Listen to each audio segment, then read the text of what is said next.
તમારું દોસ્તો આજના વિડીયોમાં આપણે વાત કરવાની છે કે Gujarat common admission service portal દ્વારા પ્રથમ તબક્કાને લઈને જે પહેલું અહીંયા મેરિટ લિસ્ટ જાહેર કરવામાં આવી. કેટલાક લોકોએ જ્યારે અહીંયા મેરિટ લિસ્ટ જોતા હોઈએ છો તો અહીંયા નો રેકોર્ડ ફાઉન્ડ લખેલું તમને અહીંયા જોવા મળતું હોય છે. તો જો તમને અહીંયા નો રેકોર્ડ ફાઉન્ડ અહીંયા લખેલું જોવા મળે છે તમારે શું કરવાનું છે તો તે વિશેની સંપૂર્ણ માહિતી તમને આ વિડીયોની અંદર હું આપવાનો છું. જો તમે ચેનલ પર નવા છો તો ચેનલને સબસ્ક્રાઇબ કરી લેજો. કે જે પણ વિદ્યાર્થીઓ જ્યારે અહીંયા મેરિટ જુએ છે તો તેમને અહીંયા નો રેકોર્ડ ફાઉન્ડ લખેલું આવે છે. તો એનો મતલબ એવું છે કે તમે જે પણ અહીંયા કોલેજો પસંદ કરી છે તો તેને લઈને તમારે અહીંયા પસંદગી કરવામાં આવી નથી.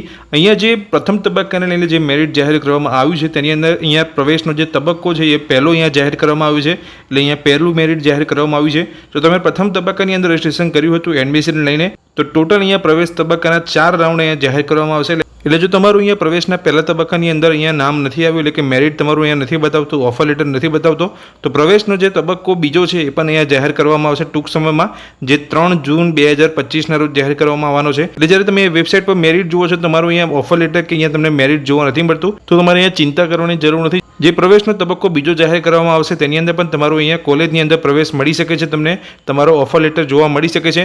ટોટલ પ્રથમ તબક્કાની અંદર 4 અહીંયા પ્રવેશ તબક્કા જાહેર કરવામાં આવશે એટલે કે 4 વાર અહીંયા મેરિટ જાહેર કરવામાં આવશે, જેની અંદર તમે કોઈ પણ તબક્કાની અંદર તમને ચોક્કસથી અહીંયા પ્રવેશ મળી જશે. દોસ્તો આ વિડીયોમાં મેં તમને જે માહિતી આપી એ ગમી હોય તો વિડીયોને લાઇક કરજો. ચેનલ પર નવા છો આ રીતની નવી અપડેટ મેળવવા માંગતા હોય તો ચેનલને સબસ્ક્રાઇબ કરી રાખજો. Thank you.